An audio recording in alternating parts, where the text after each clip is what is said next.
Have you ever lost your temper over something small, only to realize later it wasn't about the thing at all? It wasn't the traffic, it wasn't what they said, it wasn't even about them. It was you, and how you responded. Most people think emotions just happen to them, but Marcus Aurelius saw it differently. He believed our emotions aren't reactions, they're choices, trained or untrained, sharpened or sloppy. And when you're untrained, everything gets to you. He wrote, "If you are distressed by anything external, the pain is not due to the thing itself, but to your estimate of it. And this you have the power to revoke at any moment." You don't feel bad because the world is cruel. You feel bad because you haven't built the discipline to see things clearly. This is hard to hear, because we've been raised in a culture that coddles emotions and glorifies venting. Speak your truth. Say what you feel, let it out. Marcus would say, sure, but only if you've earned the right to trust your feelings, and most haven't. Because untrained emotions are like a drunk man with a sword, swinging at shadows, hurting the wrong people, destroying what matters most. Look at your life. Think of the last argument, the last grudge, the last overreaction. What did it cost you? A relationship? An opportunity? Your own peace? That's not strength. That's slavery. Marcus Aurelius believed real freedom starts the moment you stop being ruled by reaction. The moment you choose not to be moved by every slight, every insult, every wave of emotion that crashes through your day. He was emperor of Rome. Every day, people lied to him, betrayed him, begged from him, flattered him, and still, he trained himself to respond, not react, to think, not explode, to stay anchored, even in chaos. He didn't do this because he was emotionless. He did it because he had clarity. He said, "How much more harmful are the consequences of anger than the causes of it?" Let that hit. The aftermath of our emotional outbursts, the guilt, the regret, the broken trust, is often more damaging than whatever sparked it in the first place. Marcus wasn't trying to be liked. He wasn't trying to win debates. He was trying to become unshakable. And if you want that same kind of power, the kind that doesn't collapse when challenged, it starts with a brutal question: what do you actually control? Because that's where Stoicism lives, not in apathy, but in precision. Knowing what is yours to direct and what is not. Your thoughts? Yours. Your judgments? Yours. Your reactions? Absolutely yours. Everything else? Noise. Every time you blame traffic, bad weather, a rude text, or someone's disrespect for how you feel, you've handed over your inner power to the world. You've made your peace negotiable. But Marcus didn't. He practiced what we'd call emotional self-governance. It's not about suppressing your feelings. It's about questioning them, watching them arise, noticing the story you're telling yourself, and cutting it off at the root. He trained himself to pause before reacting, to challenge the first emotion, to look for the space between stimulus and response, and choose. That space, that's where power lives.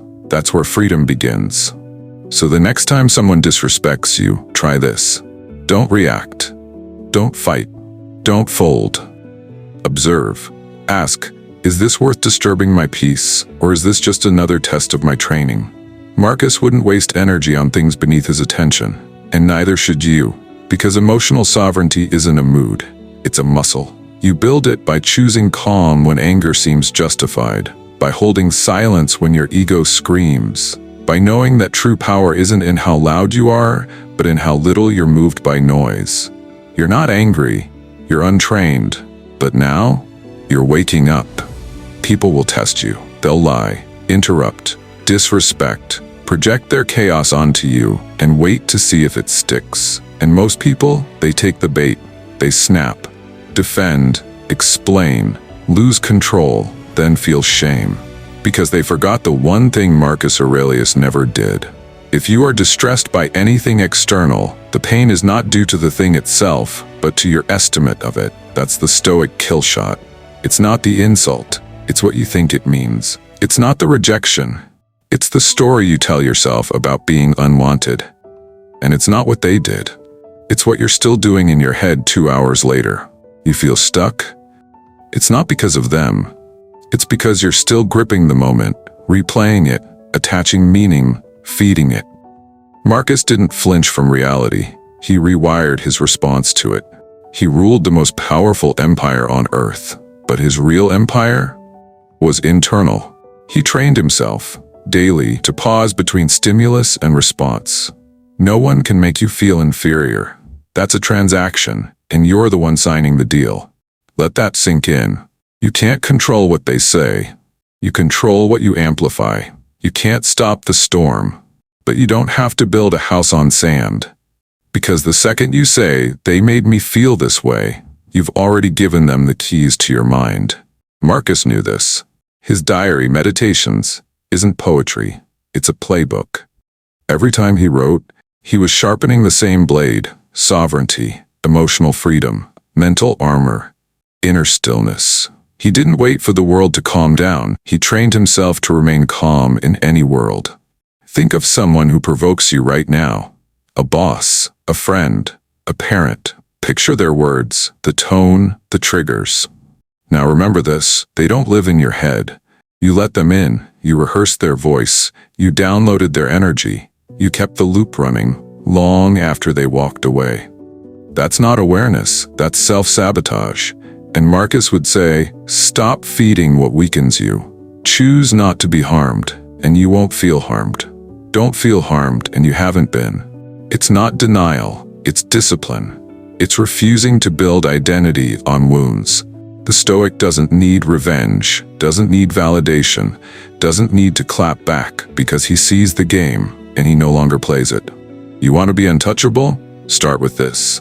Master your response. Audit your attention. Question every automatic reaction, because the moment you believe I can't help how I feel, you've declared war on your own mind. And Marcus? He didn't declare war. He declared control. So next time you feel heat rising in your chest, pause, breathe.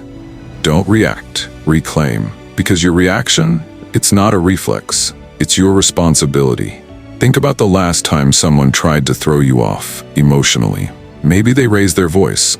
Maybe they disrespected you in public. Maybe they smiled while doing it because that's what people do when they want to provoke, not just win. But here's the thing Marcus Aurelius knew. Your calm is a weapon, not fake calm. Not I'll pretend to be chill so I can explode later. Real calm.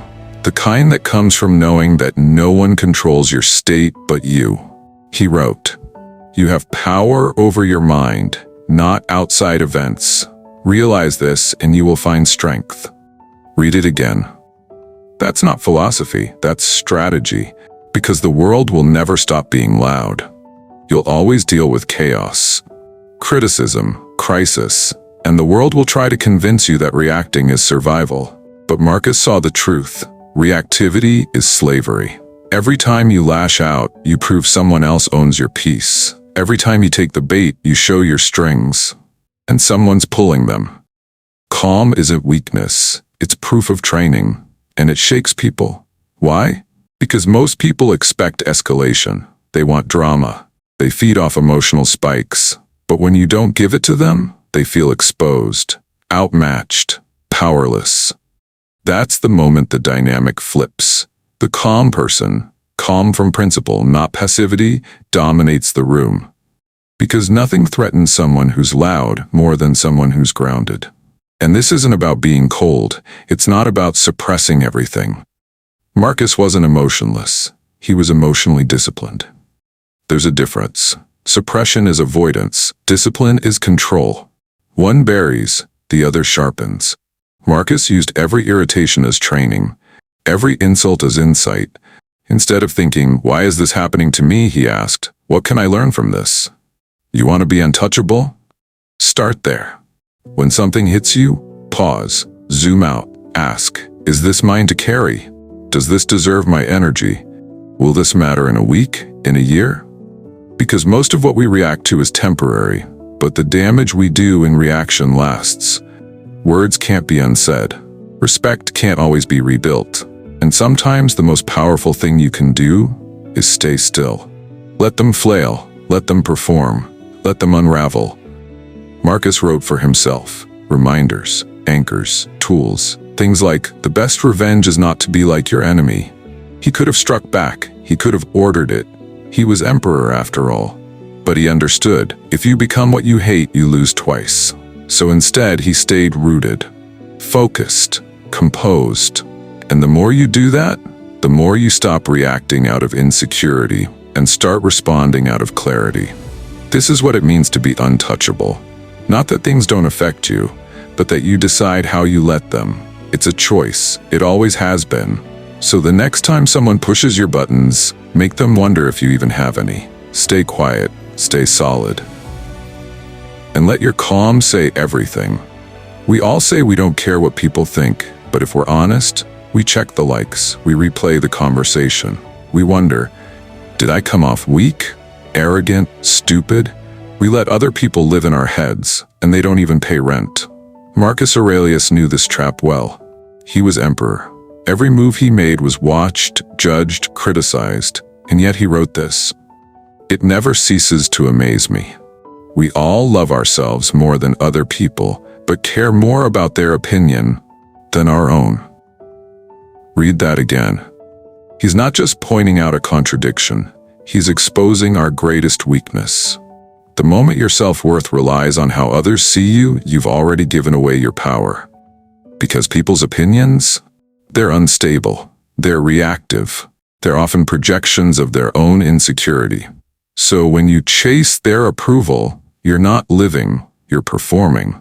You're molding yourself into something digestible, likable, palatable. And every time you do that, you chip away at your integrity. Marcus didn't care about applause. He cared about alignment. He asked, am I living in accordance with nature, with reason, with virtue? That was his standard. Not trending, not being admired, just being honest with himself. That's how you become untouchable. Because if you don't need the world's validation, the world has no leverage over you. It can criticize you, but it can't shake you. It can praise you, but it won't own you. You become immune.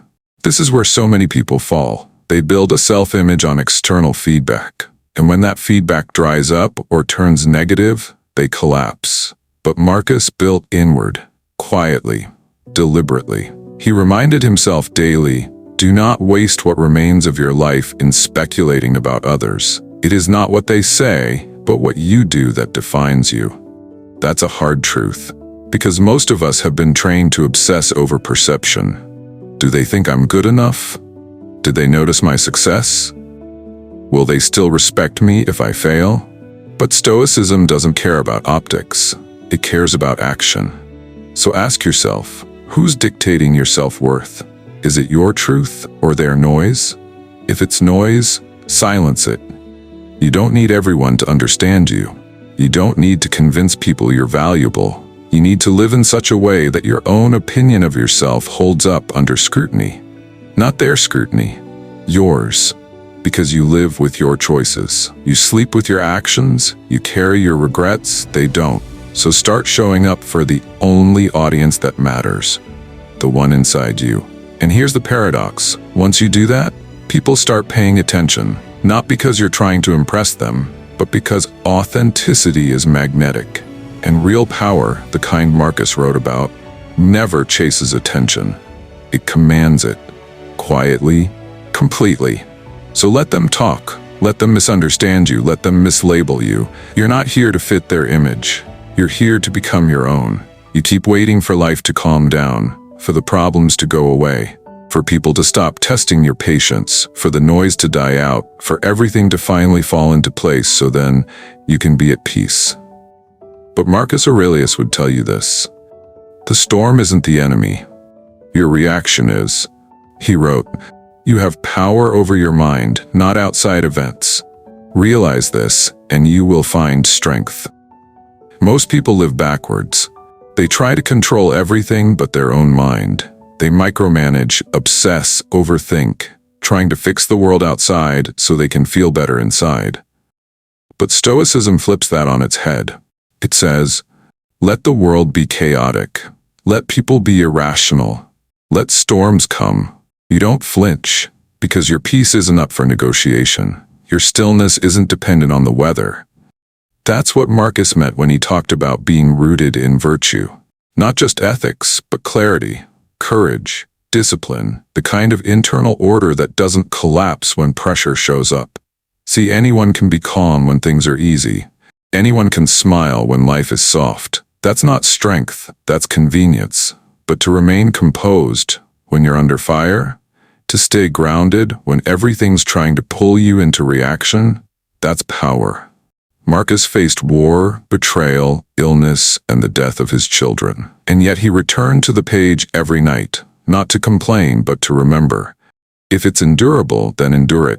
Stop complaining. If it's unendurable, then stop complaining. Your end has come. That's not coldness, that's freedom. Because when you stop resisting what's outside your control, you regain control over the one thing that actually matters: how you show up. This doesn't mean apathy, it means presence.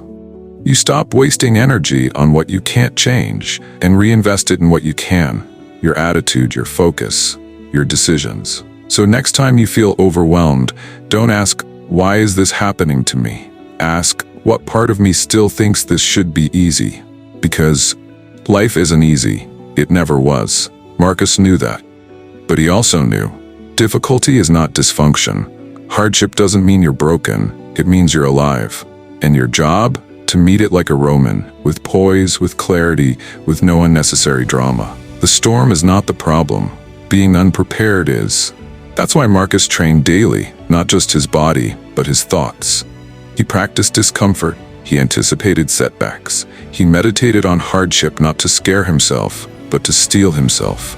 He was building armor on the inside. That's what we miss. We scroll for distraction. We numb the anxiety. We run from the tension. But you don't run anymore. You stand in it. You breathe through it. You ask, "What am I being invited to learn here?" And suddenly, the storm becomes your training ground. The pain becomes your sharpening stone. The chaos becomes your forge. Because if you want to be untouchable, you don't wait for the weather to change. You become the kind of person the storm can't shake. That's what Marcus did. That's what you can do. So the next time the world goes sideways, don't break. Just whisper to yourself what Marcus did. The impediment to action advances action. What stands in the way becomes the way. Let the storm come. You're ready for it now. Marcus Aurelius didn't write to impress anyone. He wrote to survive himself. Every night, alone with his thoughts, he scribbled reminders in a journal that wasn't meant for the world. It was meant for war. The war inside. And the truth he kept returning to was this: your mind is your kingdom. Guard it. Rule it. Or be ruled by everything else. You want to be untouchable? Then stop trying to control the world and start mastering your relationship with it. Because here's what most people don't understand. Freedom doesn't come from changing your environment. It comes from changing your stance within it.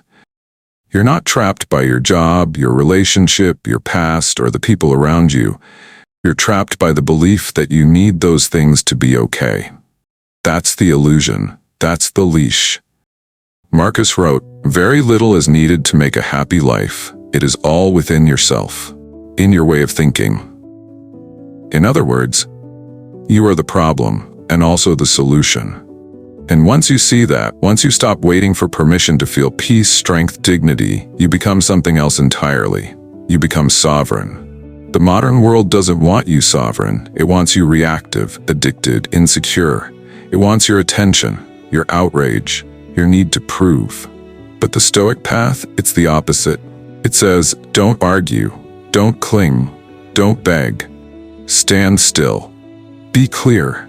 And choose your response with intention. It says you don't need to win debates, you just need to stop betraying yourself. It says you don't need to be admired, just anchored. Because when you stop needing to be everything to everyone, you unlock the power to be fully yourself. Not an image, not a brand, a presence. Solid, clear, rooted in principles no one else gave you, and no one can take away. That's why Marcus was dangerous. Not because he commanded armies, but because he refused to be owned by fear, flattery, or fame. He said, "A man's worth is no greater than the worth of his ambitions." So ask yourself, what are you really aiming for? Status, applause, agreement, or inner clarity? Are you chasing things that can be taken from you? Or are you building a self that nothing can touch? Because the untouchable man isn't the one with perfect circumstances. He's the one who is unchanged by them. He doesn't fall apart when he's criticized. He doesn't shrink when he's challenged. He doesn't flinch when he's alone. He's not ruled by praise or blame. He's ruled by virtue, by reason, by a fire that doesn't flicker just because the wind picked up. And if you want to be that man, it starts now. Not when life gets easier, not when people finally treat you right. Now, in the middle of the noise, in the heart of your doubt, in the chaos of being misunderstood, because that's where your untouchable self is forged. Not in comfort, in clarity. Marcus Aurelius left us a path, not of escape, but of embodiment. He didn't tell us to run from the world. He told us to meet it, clear, grounded, and already whole. And the message underneath it all? You don't need to become someone else.